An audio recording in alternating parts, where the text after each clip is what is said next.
All right, so the request was to make a hippo. So I'm going to start by picturing the hippo's top of the head.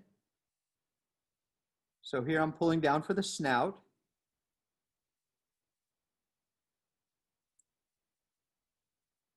And it's important when you're making animals and structures that you're looking at them from all sides.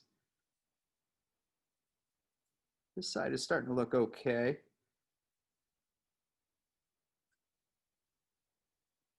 And I might have wanted to take another one and put it underneath for more of the hippo's body, but right now I'm just going to kind of work on the top of the hippo because what I really want to show you guys are the features.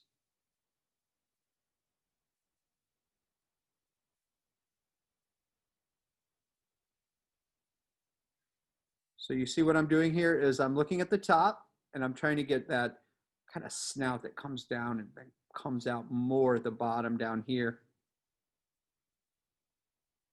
And then from the side. Now I'm going to focus on the eyes. And the eyes of the hippo are right about here and here. All right. So what I'm going to do right here and here, I'm going to give myself some sockets. Do this so you can see it. I'm just pushing in. Hippos have little bitty beady eyes, so I don't want to make really big sockets. Little bitty ones. All right.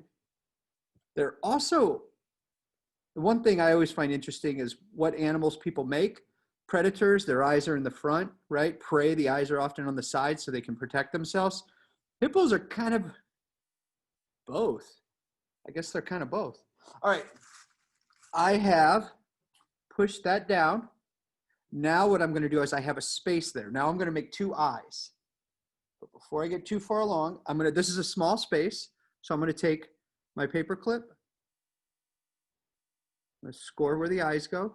So I'm rolling a very small piece of clay into one ball. Now I'm going to take this ball with my knife. Now I've cut the ball in half. So I should have two even sizes. And I'm just going to do kind of a quick fit. And I'm going to see that this one ended up a little bigger. So I'm going to cut that one down more. Okay, so now I got the beady part of the eyes, right? Now there's two ways to do this. I'm going to do one on the table, and I'm going to do one in place. So the one in place now, I'm going to score the back. I'm going to add some slip, and I'm going to press it. Score, slip, press. Now in this case, I'm not going to knit because I'm going to cover it. All right, now this other one I'm going to do a little differently. This other one, I'm going to take a piece of clay and I'm going to flatten it in my fingers.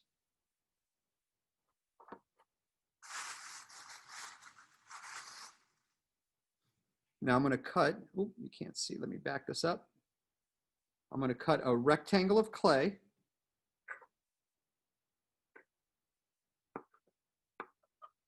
All right, I have a rectangle of clay, and now I'm going to cut it corner to corner.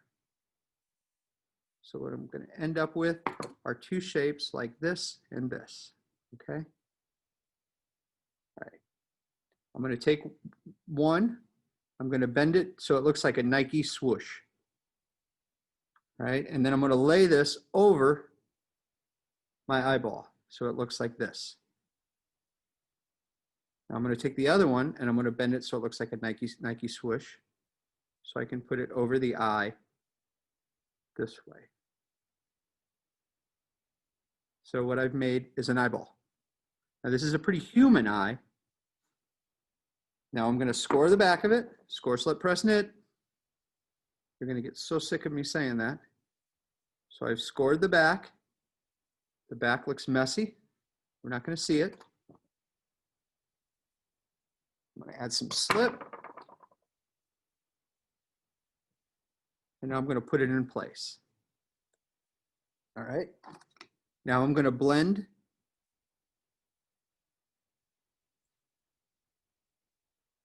And I'm going to leave the eyelids alone so it just looks like an eye. Okay. Now, how am I going to do the other one? And as I look at the hippo, I realize they have all kinds of lines around their eye. And whoever asked me to make a hippo, I've never had to make a hippo before. Shame, shame. Put me on the spot. All right. And then I just added a little more clay below it. So you can see I've started to put the lines around the hippo's eyes. And I got that one line is too strong and it's taken away from the actual pupil. So I'm going to soften that line a little bit. All right, so we have a hippo, we have one eye. Now for the other eye, I said I was going to do it a different way. This one, I'm going to roll a coil of clay. And I think this is usually, this way I'm doing it usually works better for animals. All right, and then we'll place this one right on the bottom. And then I'm going to do another coil of clay, and I'm going to place it on the top. And now I'm going to blend it in.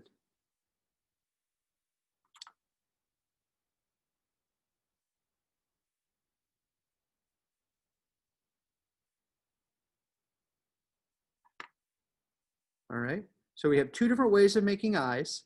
Whichever way works best for you, I would say to do. So we're doing hippo's eyes. For the hippo's nostrils, usually you can just take a little bit of clay, like a little bump of clay, and place them on the tips, like I did right there. And then I'm going to blend in behind it.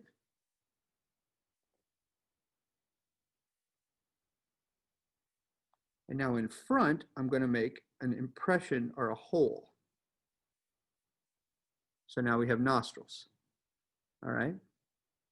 Okay. Hippo's ears are little tiny bendy little pieces. They kind of, so for the ears, I'm just going to take a piece of clay like this. And I'm going to pinch it, fold it over because they really do fold. And then I would just attach them like that.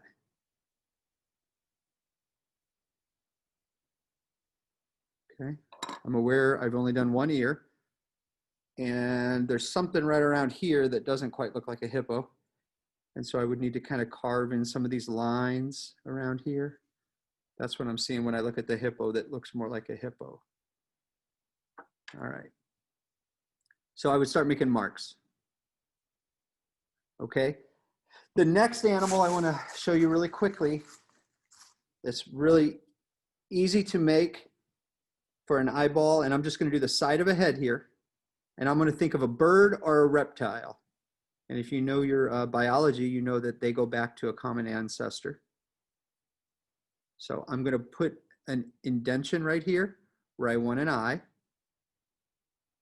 I'm going to take a ball of clay, and I would score, slip, press, knit under normal situations.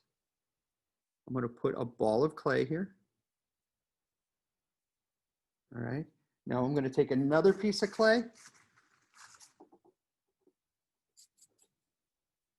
And I'm going to flatten it. And then I'm going to go over it and I'm going to create an eyebrow. So that's what it looks like from the side, and from the top, I have to blend it in. And now we have what could be a bird if I add a beak. We could turn this into a bird. We could also turn it into a snake. We could turn it into a turtle. And some of that would be, if we put a slit down it, then we definitely have a reptile. But if we leave it smooth, we have another animal. Okay? When it comes to making lips, often the best way to do it, let's go back to the hippo. This is what I have on the bottom, is to just add a coil for one of the lips.